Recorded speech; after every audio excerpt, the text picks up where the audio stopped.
he's playing charity softball games. He doesn't look ripe. Then you're getting reports at a camp. They're like, oh no, he's going to be fine. And if we knew that he was 100% healthy, this dude would be like a top 5 receiver, but he's not being drafted that way. And even if he falls to wide receiver 18, 19, 20, there's people in your draft that are going to be like, yeah, no thanks. I don't want a 0 when this guy is just not playing all year.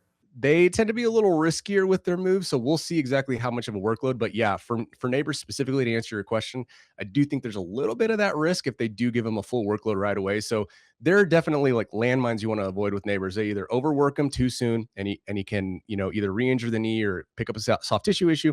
At Mayo Experience.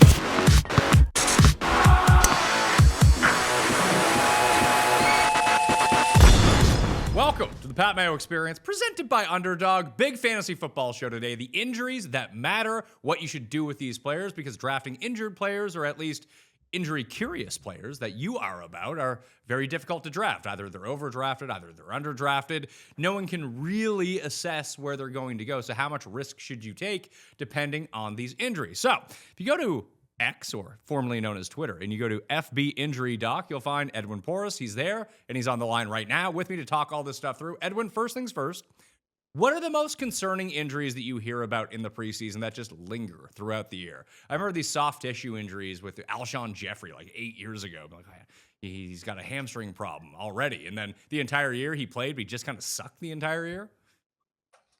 Yeah, so when it comes to those kinds of injuries, it's always hard to know because guys get banged up. But the post-op guys, those are the guys that you're really keeping an eye on, because those are the guys that their volume gets managed. Or we're going to talk about guys like Malik Nabers and George Kittle. Those guys are the ones that I keep an eye on.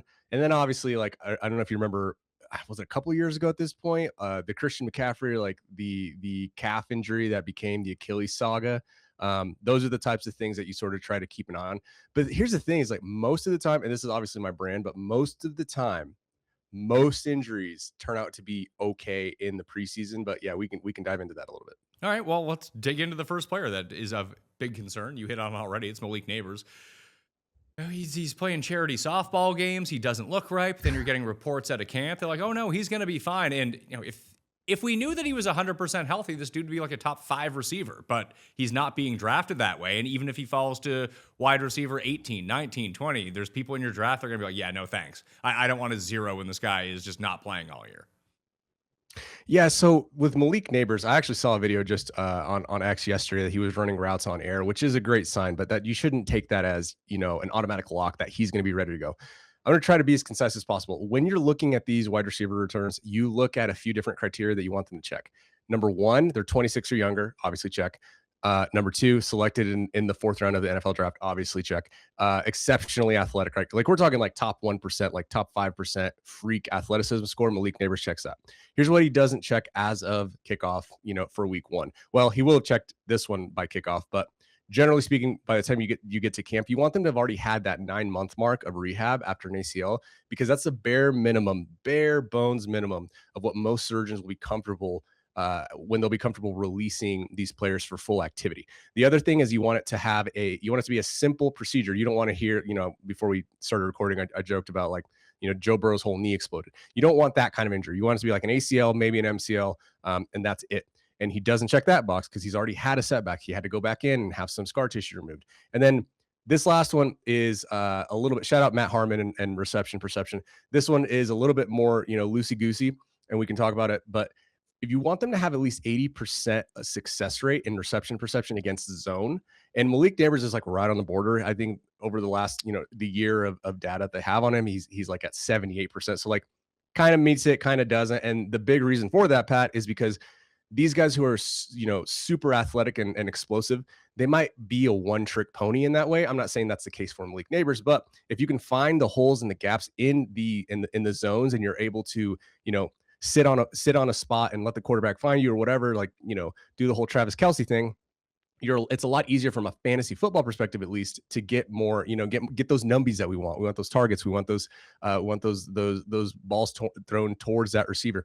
And if you can't win that way, then it just becomes an uphill battle. So I'm not going to say that Malik Nabers is a total fade. That's not what I'm saying. In fact, I think that I would stash him for the back end of the season. But the fact that he had this scar tissue removal, At this point, it would have been a couple of months ago. I just don't feel 100% comfortable taking him like in the third round. Like when you think about it, you zoom out. If you're thinking of a big picture like fantasy football draft, I just don't want him to be my third guy.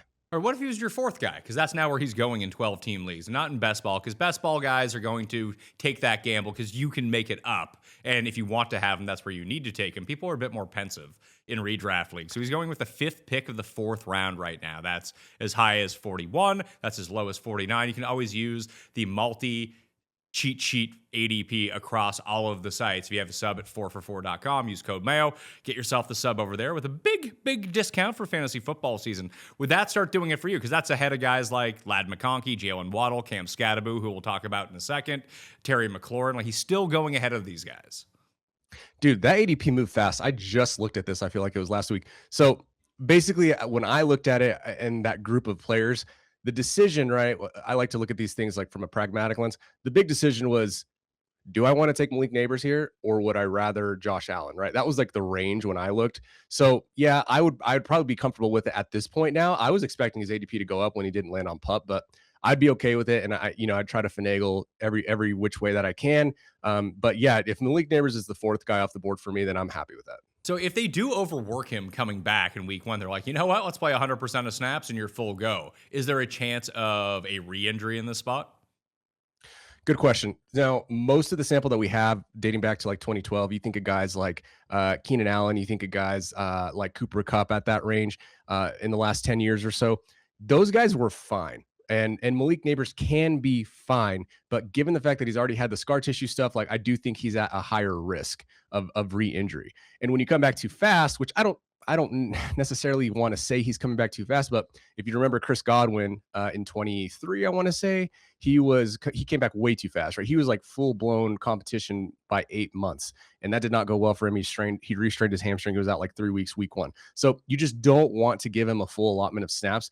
And given the Giants' past, their medical staff probably turned over with the new coaching staff, but they tend to be a little riskier with their moves. So we'll see exactly how much of a workload. But yeah, for Nabers specifically, to answer your question, I do think there's a little bit of that risk if they do give him a full workload right away. So there are definitely like landmines you want to avoid with Nabers. They either overwork him too soon and he can, either re-injure the knee or pick up a soft tissue issue, or they wait for the first month of the season or so and they work him in slowly. And, in that case, if you're in best ball, you don't want to take any zeros, but that's also a possibility. So you have to really balance this. Cam Skattebo is his teammate, and he's also returning from injury, and he seems like someone who might run headfirst into a wall getting fired up for the game and I don't know if he's allowed to, because if you're at his baseline, can you just pass every concussion test? Because it's like, well, it seems like he's concussed, but he's always like this. If the baseline's really low, right? Dude, okay, so I just got to tell you, this dude doing that backflip on the stage, I know went viral. I'm a physical therapist by trade, so obviously, like, I'm clutching my pearls. That listen, it was impressive, super impressive. I can't do a backflip just standing there, but that landing was jarring, man. And here's the thing: like, we don't see a lot of these open fractures the way that they were super intense for this guy. So the data shows, for generally speaking, for foot and ankle procedures that are not massive, even some pretty big procedures, they actually come back from a fantasy football perspective, and their fantasy football point per game differential is totally unchanged. Like, it's 100% for their point differential, 101% for their touches, 112% for their target differential. Like, it's literally nothing changes. With Skattebo, I would say, be a little bit more cautious because there's not really a one-to-one comparison we have for him. That open fracture was intense. And even if I get it, like he is an insane player, but I think there's a little bit of that frontal cortex. I'm sure, there's got to be a frontal cortex. Like, maybe he's a little bit more cautious, maybe not. Throw caution to the wind. I don't know, but there's not a perfect one-to-one comparison. I would expect, and this is a little bit more anecdotal just based on the data, because of the severity of the injury, even though he's back, I would caution and expect like an 80 to 90% Cam Skattebo in the first month of the season or so. So take that for what it's worth. If you think he's worth it, which in that offense, I don't know, I'd love to get your take on that offense now in general. I would say expect about an 80 to 90% Cam Skattebo in the first month of the season. If you can guarantee 17 games from Skattebo, he's going to wildly outperform where he's being drafted just because they have no other options. Like maybe they end up going back to a 2-back set and working guys in. But that's not what they did as soon as he became the guy last year, and he dominated the goal line touches whenever he was in. It was him or it was Jackson Dart taking it himself. Like those were your two options. He basically became a more receiving heavy James Cook, but with a lower version quarterback, having Jackson Dart and not Josh Allen inside this Giants offense. Now, new coaching regime, who knows? But now he's currently going at pick 44. Like it's back end of the 4th round. That's after Nabers. Like the other running backs in his sphere right now, like ETN's going slightly ahead of him, and that's even after the Saints re-signed Kamara, and we'll see how that ends up going with their split. But after him, you're looking at David Montgomery, DeAndre Swift, Quinshon Judkins, who we'll talk about here in a minute. But it feels like compared to all of those guys, if things go right for him, he's a top 10 guy, where it's very hard to make the case for a lot of those other guys. So if you're willing to risk it, like probably going back-to-back picks, Nabers and Skattebo, despite being on the same team, like probably not the best route if you want safety on your team. But if you're shooting for upside of this range, like he has to be the running back you take. That's fair. And I can see what you're saying there. And I think I'm just like a little bit I'm New York Giants curious is what I'll say. Okay. So depending on the build, depending on the content and the format, I might take a few more, but I tend to lean on the riskier side, believe it or not. I know I just said that I'm like generally conservative, but I really like cramming some teams with high risk, high reward. So well, generally speaking, when you're building fantasy rosters, it's almost like the NBA in a lot of ways, where I guess you could call Brunson a star now, and Brunson was the one who was able to overcome him and Towns over Wembanyama. But when was the last time you really saw a non-star team win an NBA championship, like the Pistons in 2004, something like that? And a fantasy football team is really no different. Like your depth can get you to the playoffs and help you survive bye weeks. But the teams that dominate in fantasy every single year are the ones that end up with like the 3 guys who are awesome and they just win you every week. So if you can try to find one of those guys from the middle rounds, you probably don't want an entire team of the riskiest guys available, but shooting for that upside, if you waste your 5th round pick and he sucks, well, a lot of 5th round picks suck. It's okay. Pat, I don't want to derail us. I have a question. Who's the guy in all your years of fantasy that you still look back fondly and it's that meme of the picture with the guy laying in bed looking at the picture and you still sort of hug that picture every now and then all these years later? Who's that guy for you? It's Tomlinson. Tomlinson, the year that he scored the 31 touchdowns. I had the 3rd pick, was unable to get him, and I ended up drafting, I want to say it was Priest Holmes. I might be getting the years mixed up now because I ended up making a trade after week 1. I traded for Gates and Tomlinson with my first 2 round picks because the guy soured on Gates earlier. He thought he was selling high on Gates because he had just picked him up. It was the first big Antonio Gates year. And then just insert LaDainian Tomlinson. You could put the rest of the guys on your bench. It didn't matter. He was just scoring 2.5 touchdowns a week and scoring 40 fantasy points every single week. It was unbelievable. There was also it was the Cooper Kupp year when he broke the receptions record too. That was just having him just count your fantasy points. This is great. Who's your guy? I see the twinkle in your eye. I'm honestly, I'm going to say the Kupp one. The Kupp one was like the most beautiful thing that had ever happened to me in my life, other than me getting married, graduating PT school and passing boards. I'd put drafting Cooper Kupp that year. It's pretty high up there. There was also the Jamar Chase rookie year as well. That he had there was the buzz on him coming through. It was like, oh man, the guy can't catch. He drops every pass in training camp, and he ended up falling like 3 rounds. Yeah, I remember that. I'll take this guy. I think he had like 170 yards week 1. It's like, okay, let's go.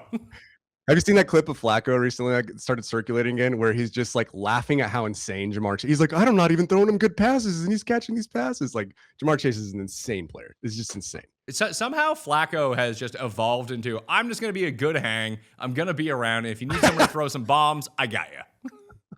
Exactly. I like that, man. I like the Flacco train. So Daniel Jones is returning for the Colts, and it looks like he's going to be starting week 1. When he was injured in December, this is not something that I thought that we would see. Man, this guy's been through it, right? Like, I don't want to rail against him. I've never really been a Daniel Jones guy. I don't know how you feel, Pat, but the fact that he came back from his ACL in 23, I believe it was, and he basically picked his rushing right back up where it was before, that was impressive. But at this point, man, he's got the neck thing from his past.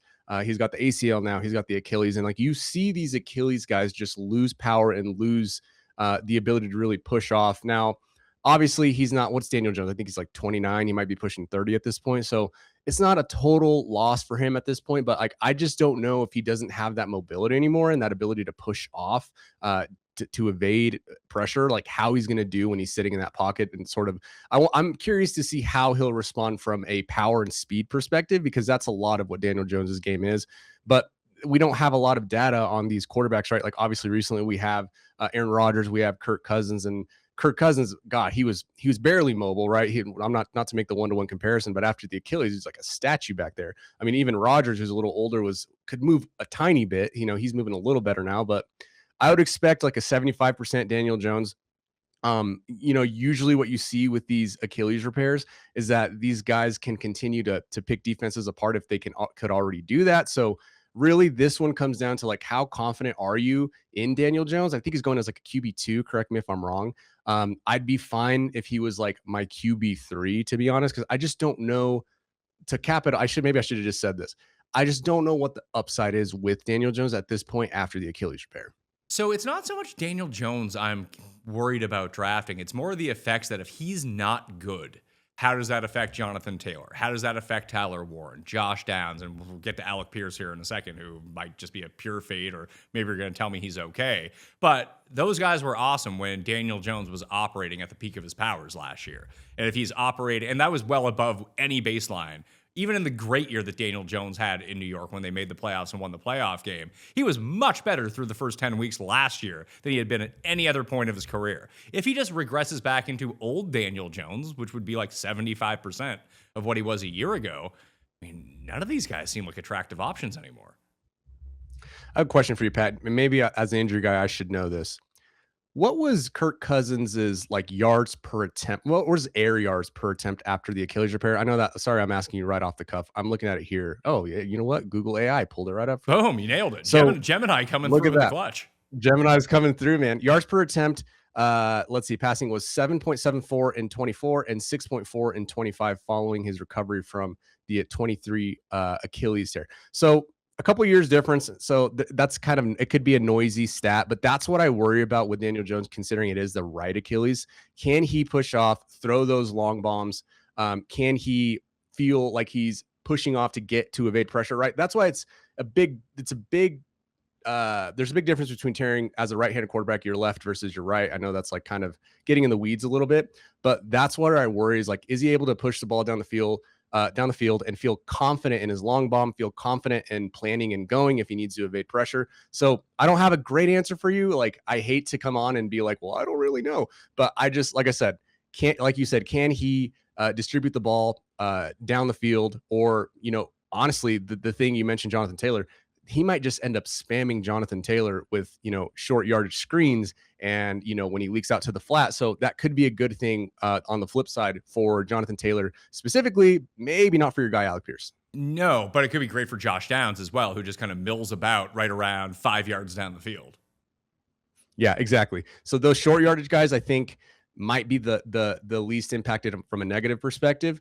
But yeah, I would just say like, Daniel Jones is just a guy I'm like, I don't know him specifically. I don't know how much upside there is there, but I would definitely invest in those short yardage guys, I think, on first, which obviously, like, whoa, breaking news. Jonathan Taylor's good at football, right? Invest in him. So, well, Alec Pierce as well. He's now down to wide receiver number 36 after signing that big extension. That's a massive drop from where he was going about a month and a half ago. And he had to have his ankle cleaned up in March. So what does that mean when you have your ankle cleaned up? Like, they did a surgery, was there like scar tissue, bone spurs or something in there? They had to go back in and like make it right?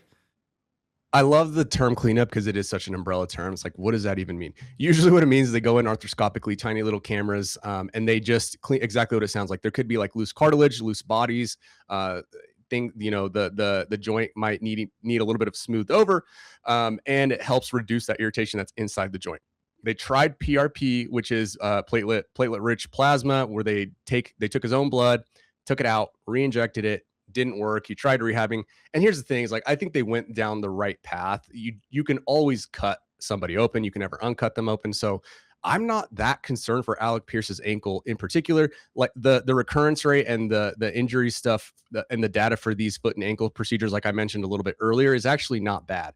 After these procedures, wide receivers can come back. They hit 91% of their point differential. Now, their median is a little lower, right? Their median differential in fantasy points pre-surgery versus post-surgery is about 78%, but their targets per game stays about the same, 95%. Their targets per route, that's still 111%. So overall, I think you can expect a close to full, health, especially after a relatively minor procedure like this for Alec Pierce. Things can obviously always go sideways, yada, yada, yada. Talk to your doctor about the risks. But this should be a decent, he should be in decent health and ready for the season for this year. But I think like the concerns go back to sort of what we mentioned is like, is Daniel Jones able to push the ball down the field?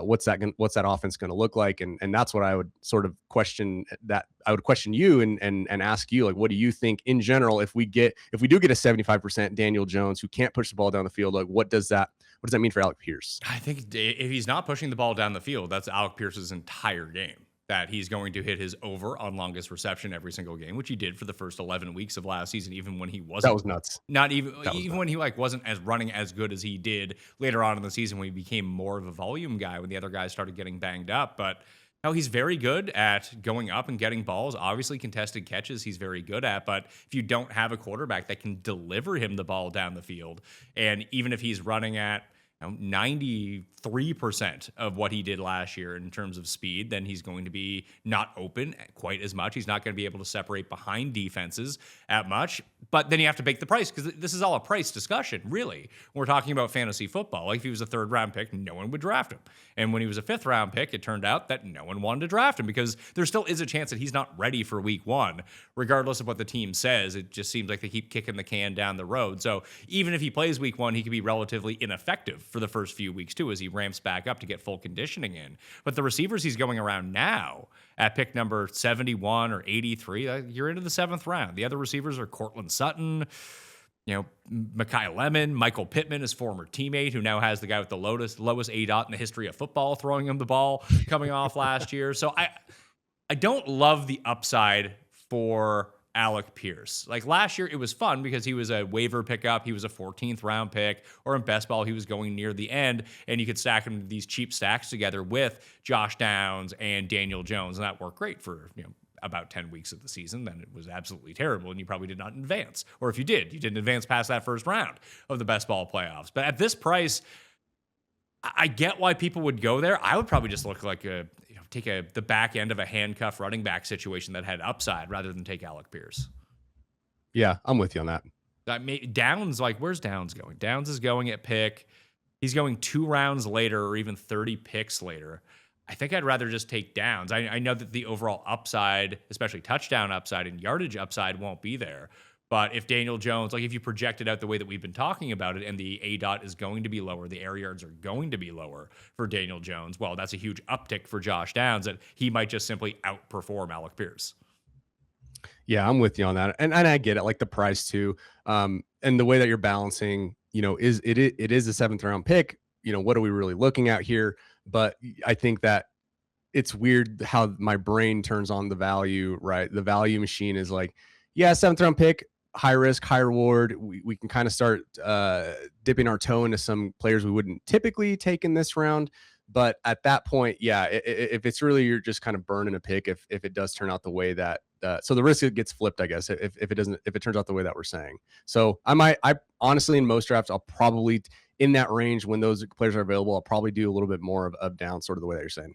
Well, to even look at it, like really, when we talked about Skattebo and Nabers a little bit earlier, I think we have a pretty clear idea of what their actual upside is. Like for Skattebo, he could score a touchdown a game in that offense, if that offense scores a touchdown a game. But he's going to have plenty of opportunities to do that. He could be the bell cow workhorse running back, the gold that you're looking for in fantasy drafts. So taking that risk makes sense to me. With Nabers, he could be Jamar Chase. We don't know. If he's just comes back and he's 100%, he might end up with 200 targets on this team because I don't know who else they're going to throw to.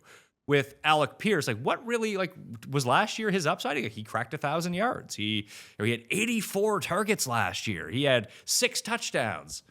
That could be the best season he ever has. That could be his career year. Yeah. Yeah. So it feels Absolutely. like if he kept falling down, then yeah, you would take the shot. But I don't think that's like, well, if Alec Pierce is healthy, like pencil him in for 1,700 yards. Like that's not going to happen. I've talked about Helix for years and will continue to because it's one of those products I actually use every single day. In fact, there are 5 Helix mattresses in my house right now. Ours, the kids, the guest room, and every single one has been fantastic. They're comfortable, they've held up incredibly well, and getting a great night's sleep actually makes a huge difference when you're trying to keep up with work and kids and trying to golf as much as possible and everything else that you might want to do. What I really like is that Helix has over 20 different mattress models, so you're not just stuck with a one-size-fits-all bed. Whether you like to sleep hot or cold, or looking for something firmer, or you want a softer feel, there's an option that is built for you. Plus, every mattress comes with a 120-night sleep trial, a limited lifetime warranty, and the Happy with Helix guarantee, so you can buy with confidence. Head to helixsleep.com/Mayo and use code MAYO for 20% off during the early access Labor Day sale. That's helixsleep.com/Mayo. Make sure you enter my show name after checkout so they know that I sent you. All right, let's talk about something no one in endurance sports likes to admit. You can be training your ass off, cardio, stress, not recovering properly, and yeah, it can mess with your performance everywhere. Because it all comes back to blood flow. Most guys jump straight to pills. That's just treating the symptom. The real key is nitric oxide. That's what controls circulation, endurance, and yeah, performance. That's why Joy Mode actually makes sense. It's a natural booster that supports nitric oxide production, not the fake pixie dust stuff. Just tear open a packet, mix it like an electrolyte drink, and you are good to go. Use it when you need it, or use it daily to raise your baseline. Think of it like training. One dose helps, consistency changes everything. If you want to support sexual performance the same way you support training and recovery, naturally and intelligently, Joy Mode has a deal for my listeners. Go to tryjoymode.com/Mayo or enter Mayo at checkout for 20% off. Joy Mode, the electrolyte packet for your dick. George Kittle, I think, is pretty interesting here. So he tore his right Achilles in January, and now the week 1 return seems okay for him.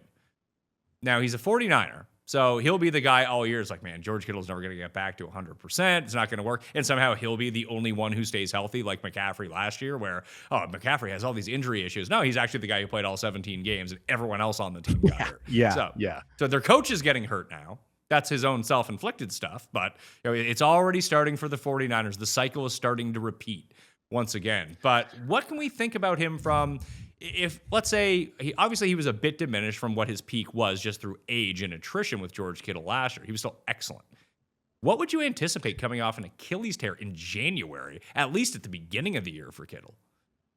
Yeah, so I think this is a good time to discuss because he's on the PUP, right? And maybe you've talked about this before, but there's a difference between active PUP and reserve PUP. The reserve PUP is the one where they automatically have to miss 4 games. The active PUP, they can come back at any point, and that's where George Kittle is right now. He's on the active PUP. It's been 6 months since his Achilles tear, and this is obviously completely different than an Achilles tear in a repair for a quarterback. This dude has to obviously push off his back leg. He needs to be able to explode and push defenders off the line. He needs to be able to move quickly. So that explosiveness is really at this point after the repair, what they're trying to regain and what they're working on right now. So what would we expect? I would say a less explosive George Kittle is really what we're looking at. But given the landscape of tight end, and that this is a different conversation, Pat, obviously, it's like if for such a long time it's been, do they have a pulse? Are they on the field? Do they get the ball thrown to them every now and then? And like, voila, you've got a top 5 tight end. Now, depending on his ADP, and I need to look at his ADP. I can effort that for you. He's going as tight end number 9, right around to pick 100. I would probably take him there. I think that as long as you have some sort of, because most of us are streaming tight ends anyway, right? And that's the beauty and the ugliness of the position at the same time. But I think what you can expect from him is, there's no real good comp for Kittle in a good way, because pass catchers, we don't really have a ton of like tight ends at that position after a major injury. I mean, you think of Zach Ertz, Logan Thomas, obviously Rob Gronkowski, who's just a robot, like freak of nature anyway. But even Rob Gronkowski after his ACL, you know, his yards per target dropped 13.1%. He was capped for the first month of the season or so at like a 60% snap share after his, again, this is an ACL, but it's our best comparison. And he kind of went off that year. So the other guy you look at 30 years old is Logan Thomas after an ACL. You know, his yards per target dropped off quite a bit. Zach Ertz at 31 tore his ACL. But if George Kittle can operate in the short yardage, you know, the Shanahan loves to get in those 3rd and 4s, those 3rd and 2s, right? Those second and 5s. If he can operate in that short yardage area, I wouldn't expect as much yak from him this year. But at tight end 9, I mean, who else are you going to take at tight end 9 with even 80% of what the upside of that George Kittle presents? At least that's my perspective. I want to hear what you have to say. So I think it's interesting because I don't see a bunch of upside in some of the guys above him. And I know I didn't put Tucker Kraft on our list, but maybe we can bring Tucker Kraft into this conversation too, because Kraft, returning from his injury, which admittedly happened well before George Kittle's, he's going as high as pick 61. He's going as tight end number 5 off the board, whereas Kittle's going at tight end number 9, right around. He's going as high as 75 on places like ESPN. But when you start getting into high stakes drafts, he's going at like pick 115. Like the higher stakes players seemingly are backing off of him a little bit, where the more casual players are buying in. And with Tucker Kraft, it's almost the exact opposite, where on ESPN his ADP is 104. In high stakes, it's 80. He's going like 3 rounds higher in higher stakes. And people feel more comfortable with Tucker Kraft off the injury versus Kittle and this Achilles. And maybe that has a lot to do with the offense as well, that bringing in Mike Evans replicates a lot of how George Kittle would score his fantasy points in a lot of people's minds. Yep. That's fair.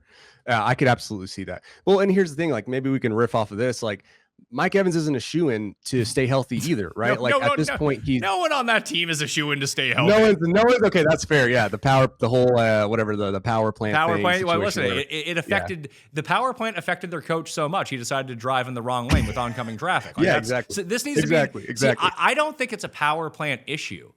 I think it's actually haunted. That would be, they need to bring in ghost hunters to see if that's actually what's going on with this training facility. They should bring in the mentalists and try to get an idea of where those guys are and what their mindset is, right? See, now that's the thing, right? Like, I do think they're kind of brought in this collection of like guys that maybe they can stay healthy, maybe not. Some of them aren't even healthy right now. Like Mike Evans is coming off however many years in a row.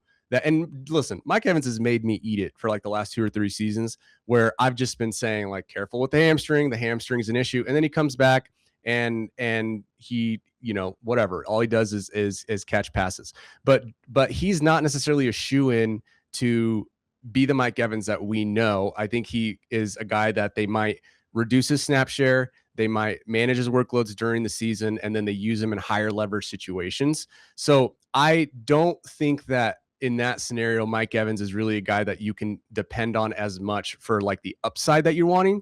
And so I do think that in my head, at least, and who knows, I'm not Kyle Shanahan, I would have eventually try to use both of those guys. Now, do they cannibalize each other? Yes, but I just don't see Mike Evans eating entirely too much into that George Kittle role, obviously, because I just don't know if he'll even be on the field at the same time.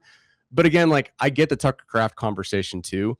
And maybe it's just like a bias thing, but at tight end 9, I don't know. I'm kind of bullish on that tight end 9. I didn't know he was going that low. He is, and maybe that'll start to trend back upwards with the rumors that he might be ready for week 1. But even if he's ready for week 1, is he going to be George Kittle in week 1? Or is this something that we're going to have to see a ramp up from him? No, you'll definitely have to see a ramp up. I wouldn't be surprised if they manage his snaps early in the season, or if he just doesn't play at all. You know, he's at 6 months post-op right now, right around that 7-month mark, that 8-month mark ish, I think is when you'll start to see flashes of what he is. And really what they're probably prepping him for, Pat, is like, can he be on the field to block because he's such a good blocker? That's really what his rehab and his return to play plan right now is probably focused on. And if he is on the field when they need him to block, then that's obviously a good thing for when they're going to leak him out and have him run routes. So, you know, I think the first couple of weeks will be a barometer. How much are they going to use him? And then you can really only go up from there. So, but again, I would expect like an 80-85% George Kittle. And maybe based on what you're saying in the conversation we're having with Mike Evans, maybe at like an 80-85% volume that we're used to, even once we get into the week, the swing of the season of week 5, 6, 7. But I still think that beats the tight end 9 ADP. That could be true because the guys going ahead of him right now, like Harold Fannon's going 15, 20 picks ahead of him, Sam Laporta, Kyle Pitts. That's that like mini tier going before him. Then you leap into Tucker Kraft is going as a part of that tier too. Then you have your Bowers and McBride tier at the top. Then you have Loveland and Warren just after that. Sort of like Loveland, then Warren, then those 4 guys, then George Kittle. And Kittle's kind of the top guy of this tier in ADP with Kelsey, Goddard, Isaiah Likely, who's on the Giants now with some opportunity to have a much bigger target share and play all the time, Dalton Kincaid and Jake Ferguson. Like, of all those guys, that tier with Kittle, it sounds like, unless there's like, you really like Isaiah Likely, Kittle's the one that probably still possesses the highest upside. Yeah, I mean, he's probably the guy at the top of that tier that I'd at least want to take a shot at, right? Because he's shown us that he can do it before. Maybe that's wrong. Maybe, we get a washed version of George Kittle with all these injuries that are stacking up, and then he re-injures the groin, which has been an issue for him, and then the hamstring, which has come up, right? Like, he's just a guy that, like, based on where he's going and based on the guys around him, I'd be willing to take that bet. And like you said, his ADP might climb and I might change my mind, but for now, that's probably the dude that I'm looking at. Tucker Kraft tore his right ACL on November 2nd last year. So it'll be 10 months in week 1. They anticipate no restrictions on him. Or at least he anticipates no restrictions on him. Do we believe him with that? Do you think the team's going to let him do that? I think at 10 months that makes some sense. And if we go back to that same criteria with Nabers, which again, it's tight end, so it's very different. We want the guy to be super hyper athletic. We want him to be a top 4 NFL draft round pick. We want him to be able to win in a way that doesn't require just pure explosiveness. And, Tucker Kraft checks some of those boxes. Now he's 25, which helps a lot. He's super young, but at 10 months, he should be ready to roll. I just, like I said, with tight ends, Pat, it's so difficult to project because a lot of the ACL data that we use is based on wide receivers and running backs. It's so difficult to project forward what a tight end is going to do, especially, given the context of that offense. But given his young age and given, that it was a pretty straightforward procedure, I think you can expect a close to ceiling level, ceiling Tucker Kraft. And where did you say he was going specifically? He was going as tight end number 5. That's as high as 61 in some spots, as low as 104 in some spots. So depending on which, and a lot of that has to do, if people want to know, again, this is why I think using the 4for4 ADP tool is so helpful, where you can toggle between best draft and redraft. But a lot of people, especially who are starting to do drafts right now, are inherently just using whatever rankings that are on the site that they're using, just how they appear in the draft room. So right. In my mind, either Tucker Kraft on ESPN is ranked super lowly versus the other sites, hence why he's going at number 72 on Yahoo, where they don't have that in the high stakes drafts. So I do like to look at more of the casual drafts versus the high stakes drafts and see what the delta is between those. But a lot of it might just inherently have to do where he's going with how he's just ranked by the people who work at those sites. I was going to say, and I will say, like, I think that at tight end 5, you're probably drafting him at his ceiling. Like, unless you think Tucker Kraft just like smashes every potential, record in general before he even tore the ACL. Like, if you thought his trajectory was headed that way, then I can understand how you think that might be his floor. But given the ACL, given the fact that he's not going to be quite 100%, because most guys aren't, like, unless you think this guy is legitimately the best comp in this specific situation scenario is who I mentioned earlier, Rob Gronkowski, who of course is like, that's not a 1-to-1, but even in the first month of the season, Gronk's yard per target that dropped and his snap share dropped. So if you think that Tucker Kraft can pull off a 75% Rob Gronkowski impression in 2026, then I think that tight end 5 is like, that's a steal, right? That's exactly like who you want in that area. Personally, I tend to think that that's probably drafting it at his ceiling. But if you just want to draft a tight end and move on and get some upside and capture the upside that you think that he has because the landscape is so bad, then I can understand why you do that. But like, I'd rather just wait on a guy like a guy like Kittle, like we mentioned. If you can get 80% of what Tucker Kraft is, I know I keep using these percentages, but like at tight end 9, and you can fill your other starting spots, your flexes, and if you're two QB leagues and all those flex leagues, then I'd probably do that first. But I think that just sort of depends on like the format that you're in, potato, tomato, what kind of, how do you like to make your build? What are you doing in that spot? I think that he seems like a great trade target after week 4 when he just kind of underwhelms to start the year, because Tucker Kraft's a big yak guy as well. He's pretty speedy, which kind of sets him apart from a lot of the tight ends that we think about, that he's going to take a lot of these 6-yard gains, stiff arm a dude, hit the outside, and like burn guys down the field. That's how he's had so much of his value over the years. It's not like he's the seam tight end like George Kittle, where he's going to stay back and block, he's going to release, run like 15 yards down the field, you're going to hit him in stride, and he's just going. That's not necessarily what Tucker Kraft does the best, like how he scores his fantasy points within this Green Bay offense. So if he needs to be faster, that's the thing that would worry me a little bit here. Yeah, and I think you can, from an explosiveness standpoint, that's not like necessarily a big concern. Sometimes that mental block can be there for these guys, but like at tight end 5, like I think I'm okay with it. I just rather go, like I said, in another direction. In most drafts, I will say like I'm going to sprinkle some Tucker Kraft in that spot. But if he keeps getting steamed, I just don't know how much higher I can take it than that. I don't know, man. I'm clutching my pearls at the idea, but hey, man, upside wins championships. We sort of mentioned that earlier. But like, why does he necessarily have better upside than someone like Kyle Pitts, who's going after him, who comes in healthy? I get that it could be too. Pat, are we doing this again? Pat, are we doing this again? Listen, Pat, are we doing this again? Listen, he was the number 2 scoring tight end last year. It was like all 2 games based, but he did it. Oh man, no, I totally get the Kyle Pitts thing. Like I saw a chart the other day. I don't remember who it was. They like posted his like age or something like that. I mean, I opened it, I looked at it, I read it, right? Like I'm just as much as fascinated by that guy as everybody else. So I'm just giving you crap. What about Jonathan Brooks, who had a knee surgery to repair his knee surgery? Yeah. You don't love to see that, right? Or do you? Or do you like to see that? Like, oh, the first one was so bad, we did a good one this time. That's not okay. So I think the Jonathan Brooks conversation is a good one to have, because it just goes to show like these surgeries aren't bulletproof. They're not 100%. They can fail, right? And that doesn't mean that anything failed in the rehab. That doesn't mean that anything failed in the surgery. Like sometimes dudes' bodies just don't take.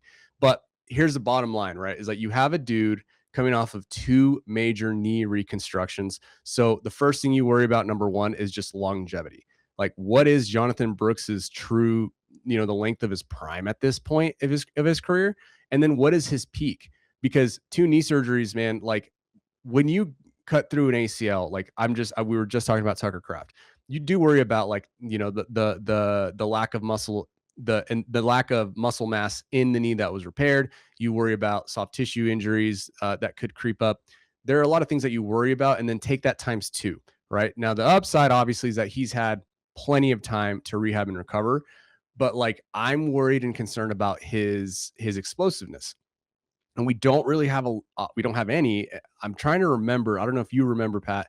I think Jerick McKinnon in like 18 or 19 or whatever. I know he had like some ACL stuff. I have to look back in my database, but I'm fairly certain he's like the closest comp we have to a guy that came off of basically 2 years off. And that's the other thing, right? Like he's got to catch back up to NFL level of speed.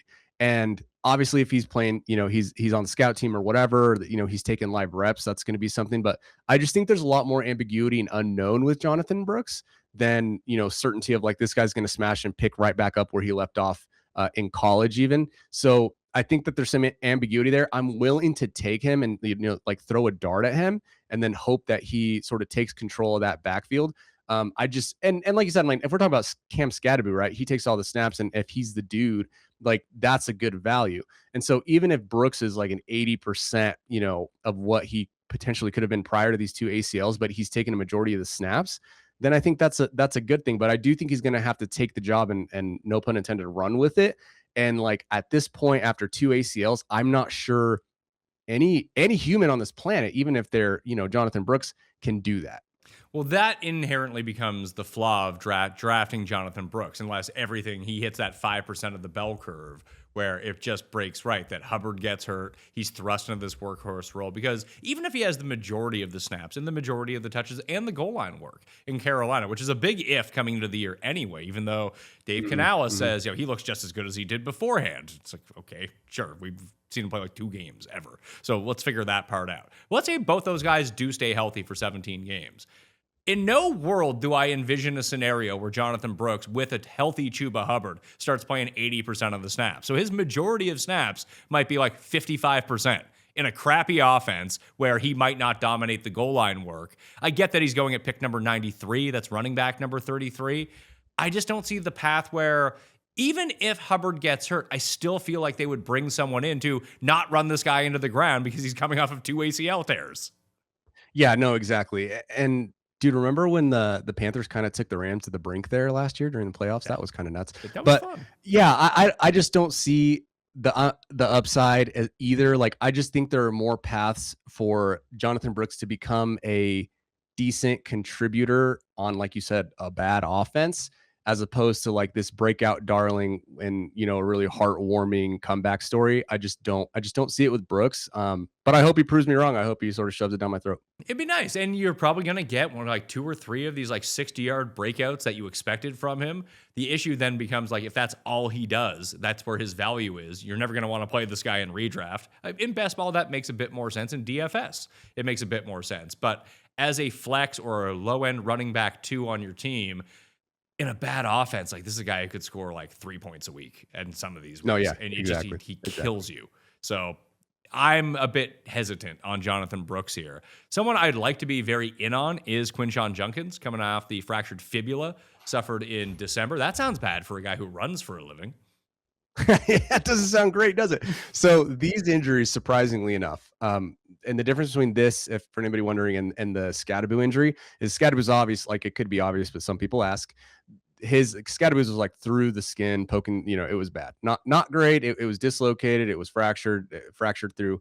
And for Judkins, he did dislocate the ankle, and that usually comes with fracture. Obviously, like fibula fractures, they actually do okay. Like, after these injuries, you typically see the post-op point per game. It only dips to 89% pre-injury, which honestly, 10 plus or minus 10%, like that could go either way. Their median stays the same at 102%. And the other thing is that there's not a big recurrence rate. Like, they don't tend to have issues with this come up again usually. So, that's something that I would really lean on when it comes to Judkins, is that you can expect probably a close to 100% Judkins without any real risk of re-injury from that perspective. But it goes back to, what do you think that offense is going to be? Yeah. Do they have a quarterback? No. Do they have 4 quarterbacks? No. Are they going to tank so they can draft another quarter? Like, I don't know what that offense is going to look like, what they're going to do. But like, from a health perspective, Judkins himself, if we just isolate it to him, like, he should be ready to roll. It depends on who they start in terms of how his fantasy stats go, because Sanders will probably end up checking down more than Deshaun Watson. Maybe Deshaun Watson coming off of an Achilles. He did miss an entire year. Maybe he's a bit less mobile and does check down himself. I mean, all of their passes are check downs. It's not like these guys are throwing deep down the field.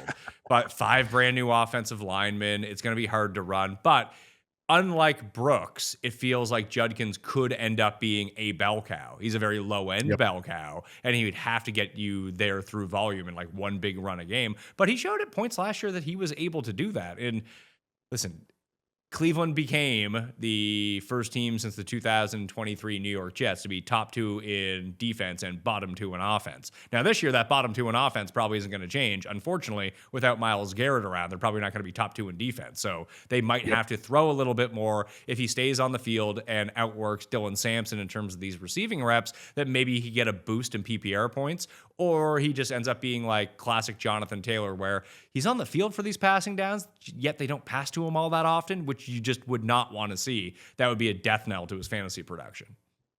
No, 100%. And that's the Browns, man. I really think that, in that situation, like, I think you take in 10 drafts, regardless of the format, like, Judkins falls to you, I'm probably grabbing him like 2 times, 3 max. That might even be, you just kind of laid it out there. I just don't expect this to be, even if he's a bell cow, I don't expect him to sort of blow the blow the doors, what is it? Blow the roof off not the roof off the doors. Am I Michael Jordan? No, I'm not Michael Jordan. I just don't expect it to for him to have a ton of upside, sort of like you're mentioning. So the guys independent of position that are going around him in drafts right now, Judkins going at pick number 51, it's running back number 22. So the running backs, one pick before him, David Montgomery, 2 picks ahead of him, DeAndre Swift, just behind him, Trevion Henderson, Bucky Irving, who I'm out on this year, King Tootin's there. That's who I would much rather have, Tootin in that spot, but just Jameson Williams, Tyler Warren, DJ Moore. These are just all better options in my mind if you're scouting for upside.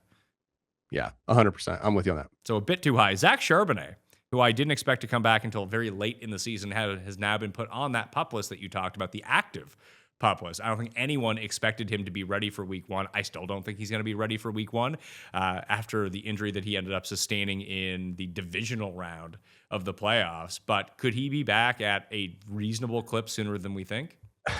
If Zach Charbonnet had a legitimate ACL reconstruction, the answer is absolutely not. He's not going to be ready for week 1. He might be semi close to like full contact practices, but he's not anywhere close. If Charbonnet had a revision, which is they use the same ACL, they don't replace it, and they kind of reinforce it, it's possible. But everything that I've seen, Pat, this doesn't sound like it was a revision.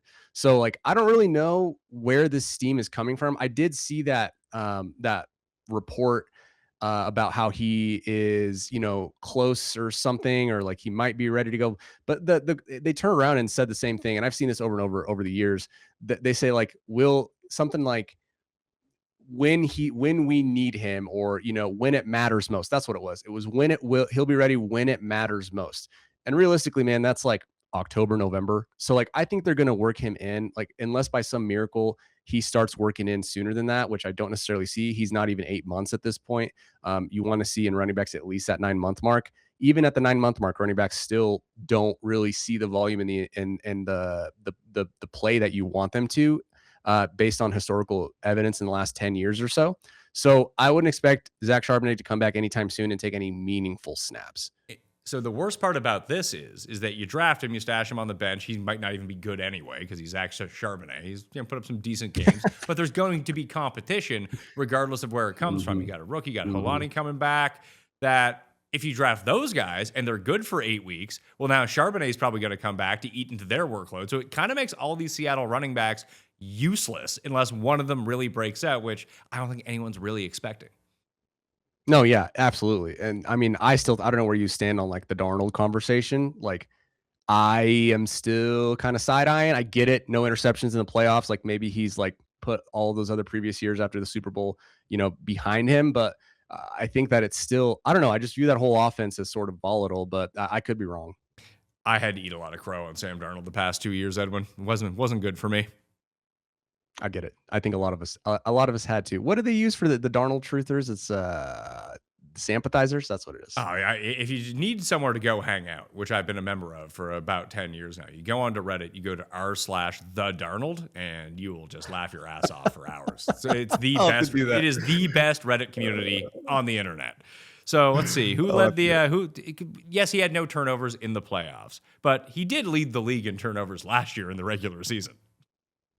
That's fair. Yeah. And that's correct. And there were still, instances where he looked like the Sam Darnold that we all know and love, ? Love. So yeah, I think overall, like the running back room is hinges. There's too much volatility and not enough upside, at least in my view. Buying a car is a big deal, and the last thing you want to do is spend endless hours clicking through filters only to come up empty. That's why I like Car Gurus. You can actually describe what you're looking for in your own words. Say you want something that's reliable, good on gas, with low mileage, and under 20 grand. Just type that in, and Guru instantly shows you real available listings that match what you need. And once you've found a few options, Car Gurus makes it easy to compare them side by side. With more than 4 million listings, Car Gurus has the biggest selection of cars, so it's easier than ever to find the right car and the right deal for you. They also offer more transparent pricing, letting you see when dealer fees are included so you can compare listings with greater confidence. It's no wonder Car Gurus is the #1 most visited car shopping site according to SimilarWeb's estimated traffic data. Huh? Buy or sell your car today at cargurus.com. That's CARGURUS.com. Summer's almost over, and I'm looking into next year, trying to figure out what block of the schedule can I take a vacation, and then whether or not I can actually afford it. That's why I like having everything organized ahead of time. When I know exactly where my money's going, I can book a trip, enjoy the winter, enjoy the summer, just not stress about my finances afterwards. Monarch is the personal finance app that tracks everything: accounts, investments, saving goals, and most importantly, spending, or at least for me, it's the spending. Get your first year of Monarch Core half off, just $50 with promo code PATMAYO. That's me. What I like most about Monarch is the monitoring it does for me. The AI weekly recap flags spending spikes before they become habits, and the cash flow view makes it really easy to see where my money's actually going each month. It's nowhere good, I'll tell you that. It's basically like having a financial advisor in your pocket, which I appreciate because my old financial advisor, very expensive and not very good. Use code PATMAYO at monarch.com to get your first year of Monarch Core half off, just $50. That's 50% off your first year at monarch.com with code PATMAYO. Do we ever see Tyreek play again?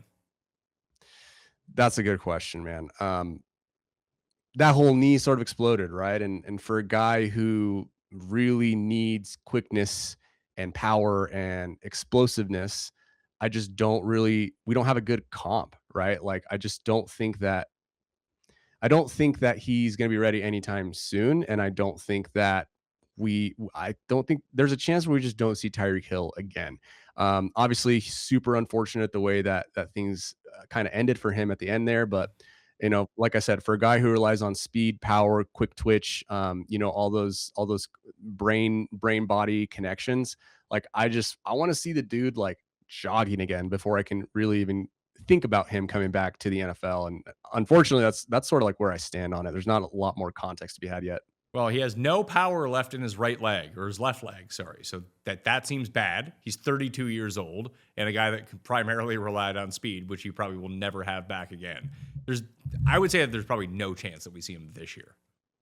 Yeah, I agree. I'm with you on that. You think the Chiefs pick him up? Would the Chiefs pick him up? Maybe. The Chiefs can only have so many knuckleheads on their team at one time. That's the rule of the Chiefs. Yeah, That's why to be fair, the Chiefs have plenty of knuckleheads. Well, that's the thing. Their limit is very high. That's why they had to get rid of Tyreek in the first place. They went over their quota. Their salary cap and knuckleheads went over the quota. They had to get rid of Tyreek. They still have Rashee Rice on the team, so he's sucking up a lot of that energy right now. There's probably like two other guys I'm not even forgetting about. So him going back would be tough, I think. What about Ricky Pearsall? Like, does he just have degenerative knee syndrome? Listen, Ricky Pearsall, it sucks, right? Like with these PCLs, he's been dealing with, it's an inside of the knee issue, right? It's like a joint issue itself. It's not just like muscle or anything like that. And he has had this ongoing over and over and over. And usually what happens is they think that if they think that the PCL itself is the reason for this and they haven't gone in to repair it yet, I don't know if they will. And if that's the case, this might just be like the reality for Ricky Pearsall at this point. Like I see two paths for him right now.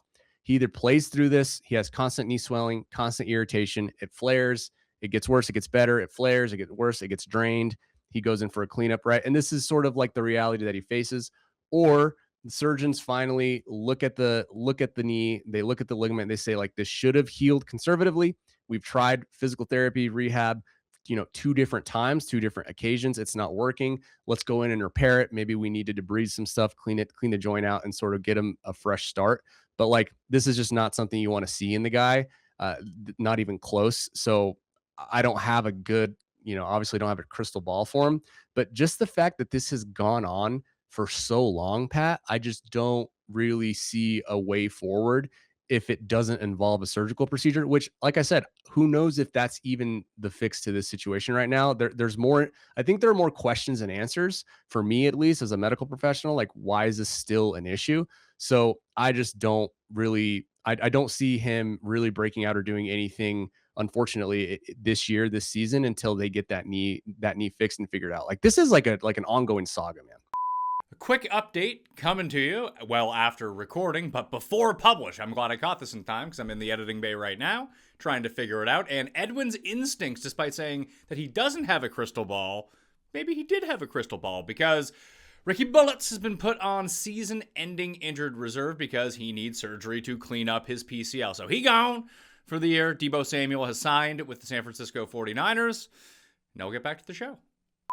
Tank Dell looks like he might return, which is wild. It seemed like his career was going to be over when his knee exploded. He missed all of last year, but he's not on the PUP list as of yet. Now, always time to put him on the PUP list, but positive reports from Tank Dell, which is a player that could really help Houston if he's okay. Yeah, I mean, fully cleared, right? Like you said, that catastrophic knee injury. What is that, like December of 24 at this point? Yeah, we got ACL, MCL, LCL, and a dislocated knee all in the same move.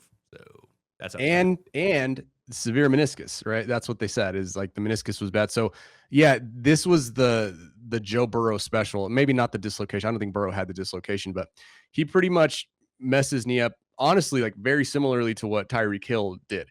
The difference, obviously, is that Tank Dell is much younger, but I also don't know, man, like, again, like a lot of these guys are outliers. Like Tank Dell is obviously a physical outlier. So counting him out based on the available data doesn't really make sense. But if you really take the pragmatic route, it's like, okay, what can a dude, this size with previous skill set that he had, like how much of that skill set can he recover? How was he winning before? And, are you concerned that this is going to happen again? And so, like, I think that all the odds are against him at this point. I think that in order to get back to where he was pre-injury, which most guys don't, it's been an uphill battle. I think that obviously, like, he's more of a dart throw type guy, a fringe type guy. But if he can recover, 70% of what he was before, like, I do think that he has a future in the NFL. I just don't know how much upside that means from a fantasy perspective. True, but he was able to really carry that team and carry fantasy teams just on big. He was essentially doing what Alec Pierce did last year, but for the Texans 2.5 years ago. And can he do that, like, once or twice a week, like for you? Like, can he catch that, can he go the distance once or twice? Like, I do think that's possible. I just think that the knee injury at this point makes him more volatile than not in that scenario. And what I feel like is sort of like already a volatile way to like win. So I don't know, maybe we're on opposite sides of this. For a guy this size, like, I understand, like, he's already an outlier. So maybe I'm wrong for counting him out. For me, like, I kind of need to see it first. Like, he needs to show me whatever, even if it's in a preseason game, like, oh, dude, he's got the juice back. Like, I just need to see it first, especially after an injury like this severe.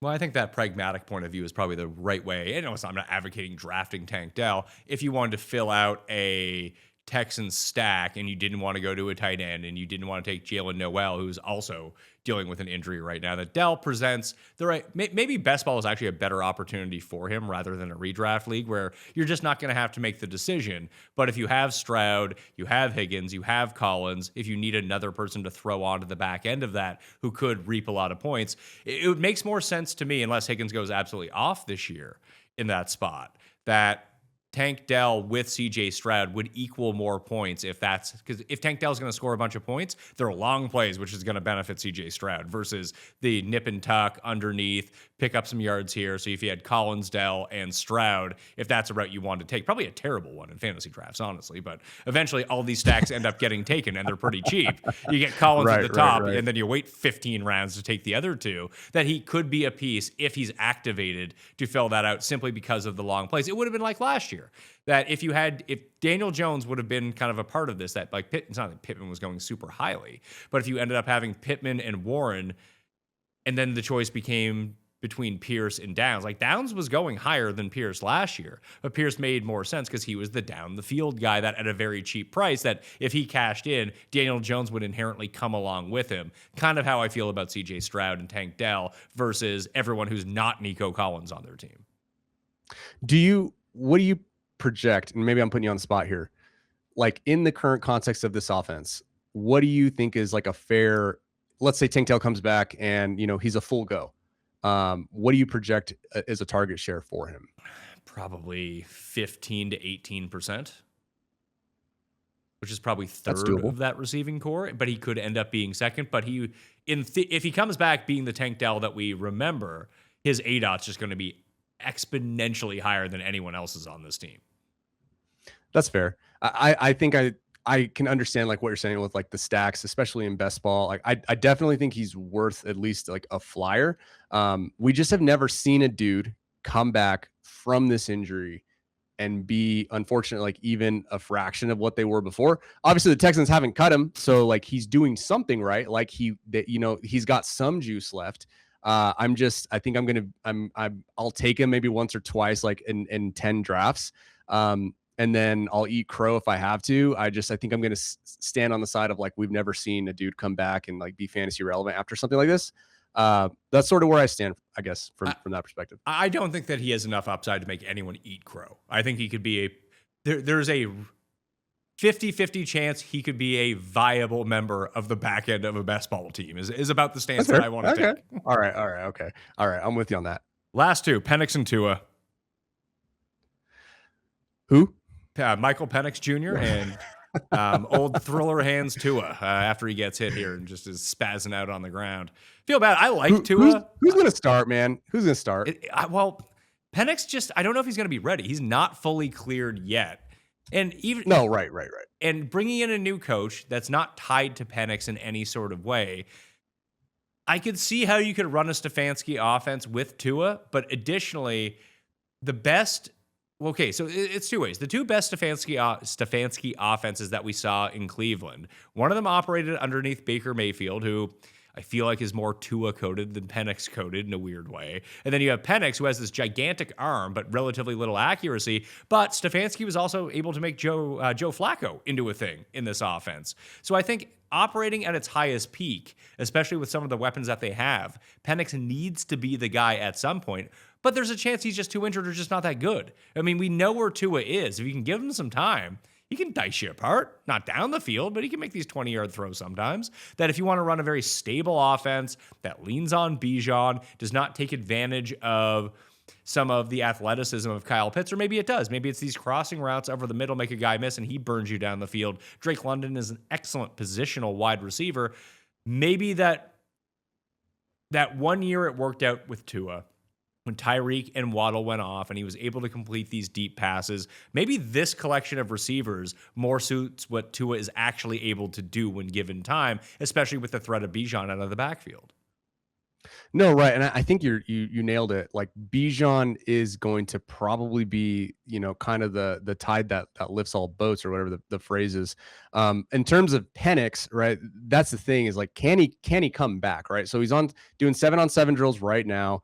Hasn't been cleared. He's about 8 months post-op, but this is his third ACL. The number one predictor for a future ACL is a previous ACL, and this is Michael Penix's third.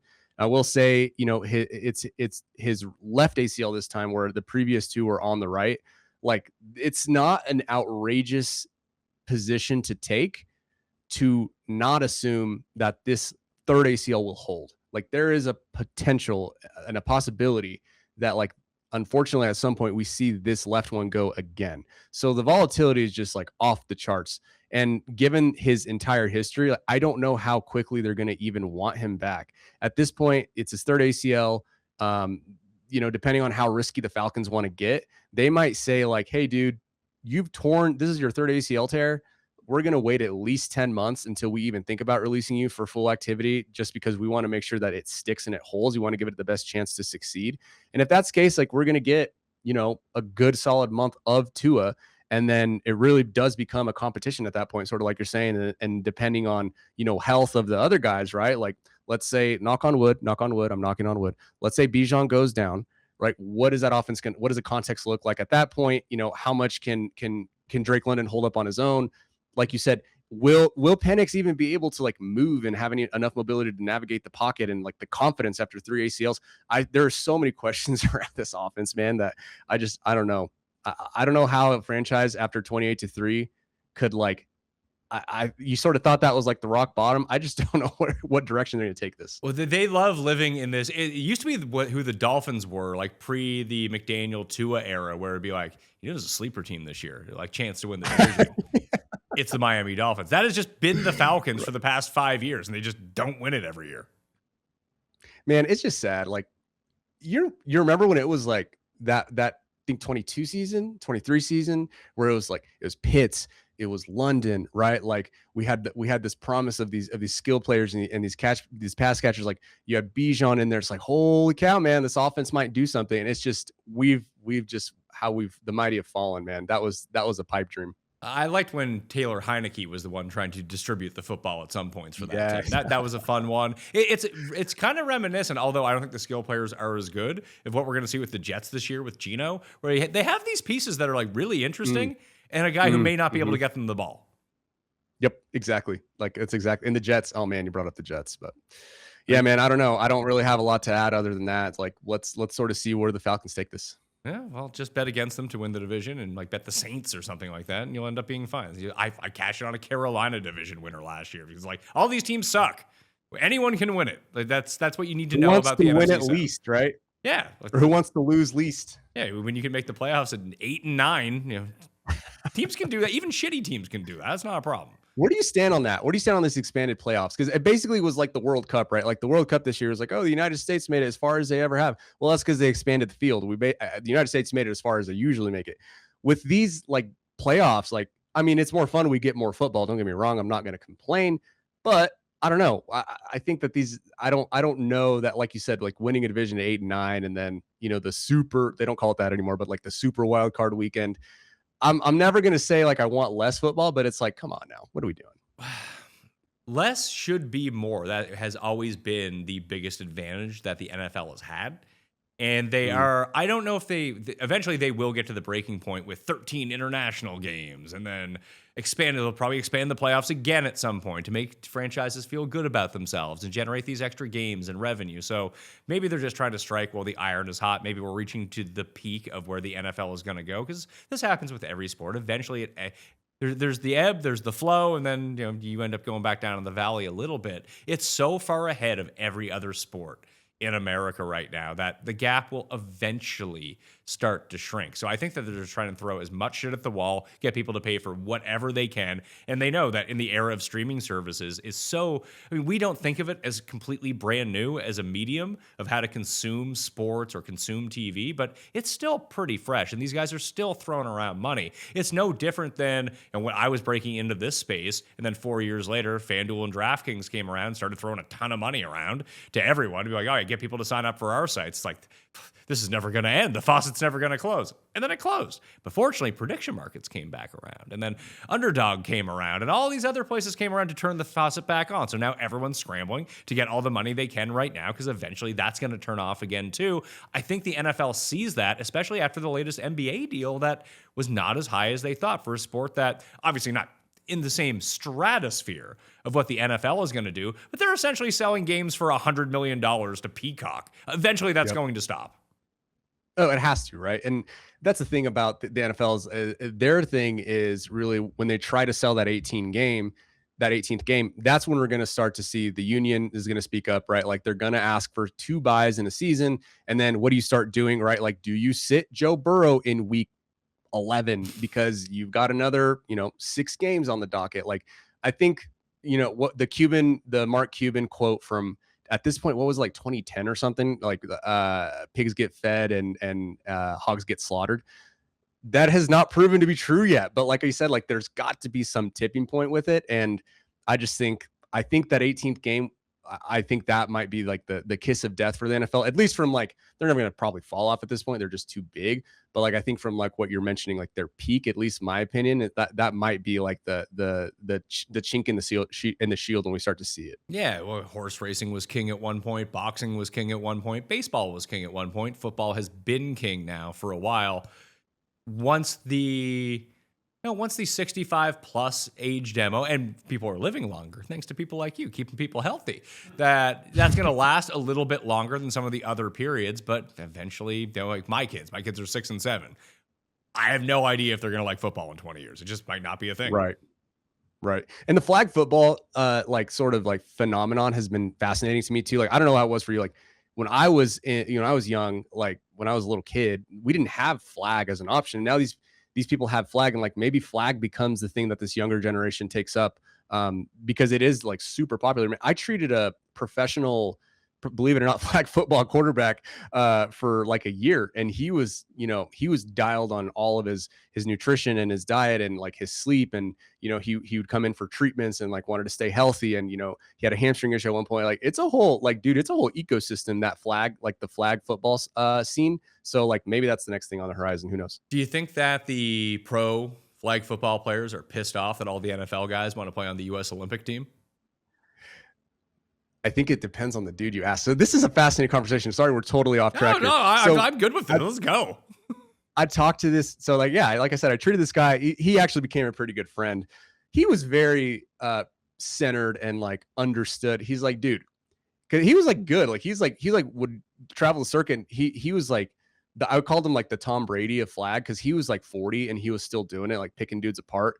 And he was like, dude, if you had to choose between me and Patrick Mahomes, he's like, I'm choosing Patrick Mahomes 10 out of 10 times. Right. But then you get the quotes of the guys who are, like, oh, we've been here. Where have you been? Right. Like you do get that crowd that's like, why do these NFL players get to play our sport? Like this is our sport. So it depends on the person that you talk to. But I think anybody with any self-awareness is they're going to want Joe Burrow back there, as opposed to like, a dude who is doing well and for in his own right, doing what he can, but also like is still an electrician or still a plumber on, to make ends meet. Like you're probably going to have to go with the dude who does this for a living and gets paid millions of dollars. Well, I just find it funny that even if you put the NFL guys in, obviously it's a completely different game and one that they're not used to, that given enough time, they'd probably become the best at it, but they're not going to have all of the time in the world because they still have to play in the NFL. You see this sometimes with the NFLers who go to the CFL, that the bigger ball, the bigger field, the extra man, the rules, like the size of the guys, it just kind of fucks them up for a bit until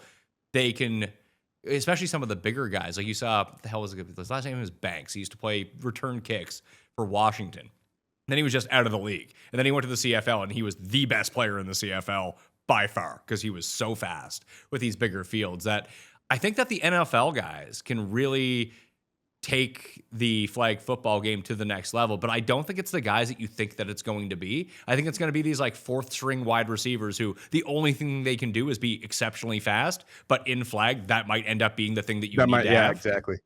Mm-hmm. Yeah, I mean, it could be. And like, you think about the dudes who are like, think about like when you go and watch like in college, right? Like the intramural guys, the dudes who are just cold intramural football players, but they had like 2 or 3 like small JUCO offers, and you're like, dude, you're like making these people, these other good athletes like on this intramural team look ridiculous. Like, didn't Baker Mayfield come up? Like, didn't he like that year that he like played intramural and was like a legend or something?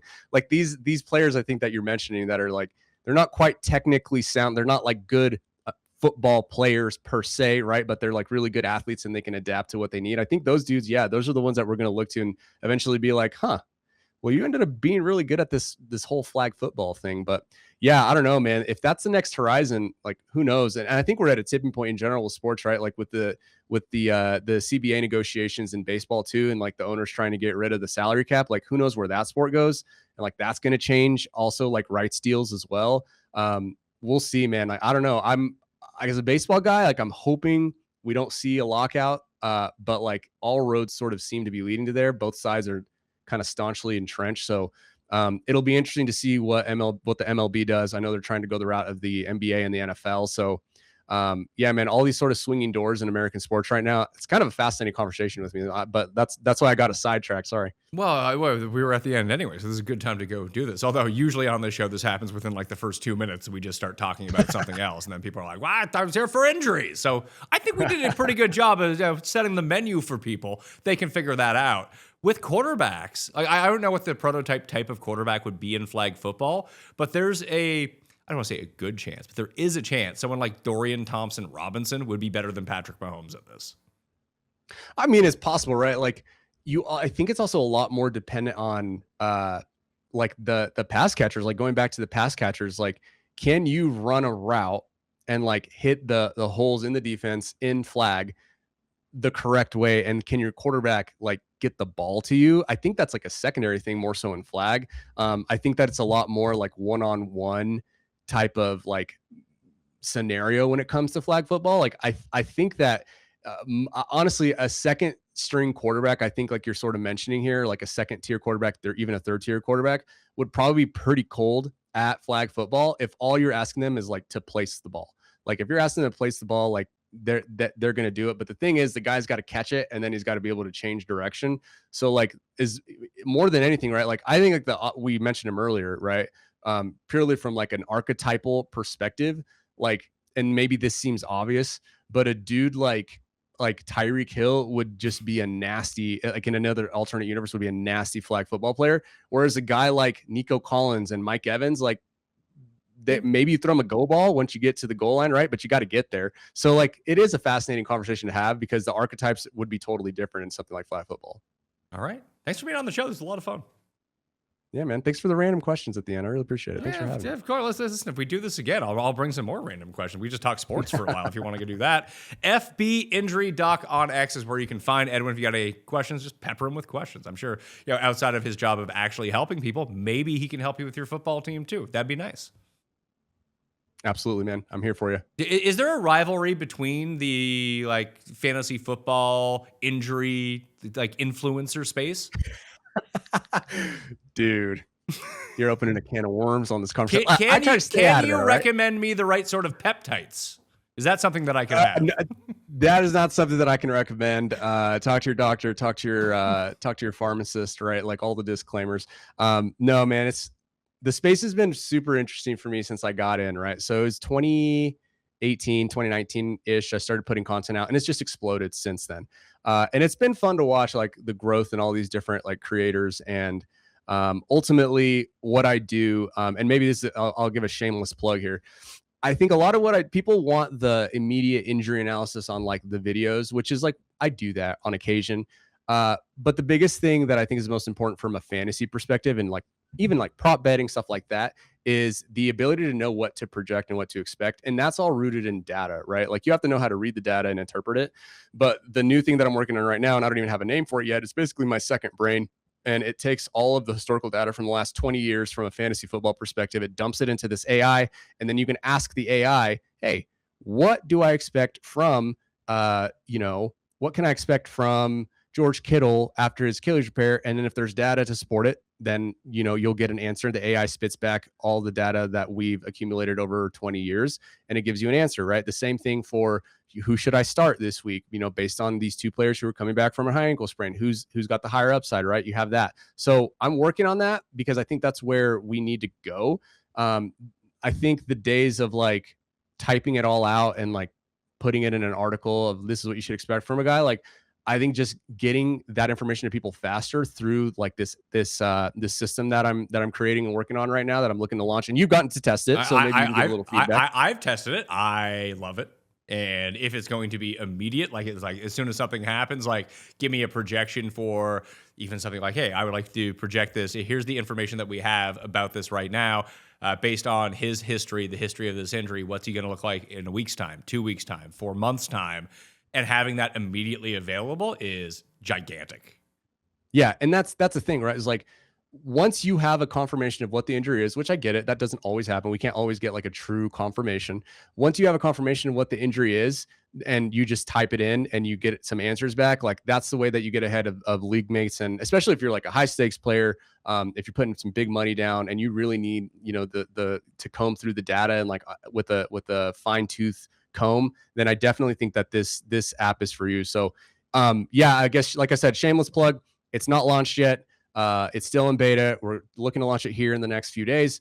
And if you want access to it, just follow me on the old X, the old Twitter machine, the formerly known as Twitter, and then shoot me a DM. I'll see those and I'll give you access as soon as it's ready and rolling. I'll put that down in the description too, to your X account, FB Injury Doc, if you're just listening, or just hit the show notes and you can get the direct link over there. Thank you for being on the show. Thank you all for watching. Smash the like while you're here. If you do have any injury questions about players that we didn't go over, you can tweet them at Edwin or just dump them in the comment section, and I'll try to get some answers for you. Hope to see you back again soon. Sub to Mayo Media Network because we have a ton of football content. The rankings are already out for each of the positions. The division previews are already out. We have 3 big educational additional shows coming out about how to leverage AI for both betting and your fantasy football team, how you need to prompt, where you need to do that, how to bet on the NFL properly. So maybe you don't win all the money, but maybe you don't lose all the money at the same time as well, and the proper research methods that actually go in what stats actually matter. That is all coming out just in August on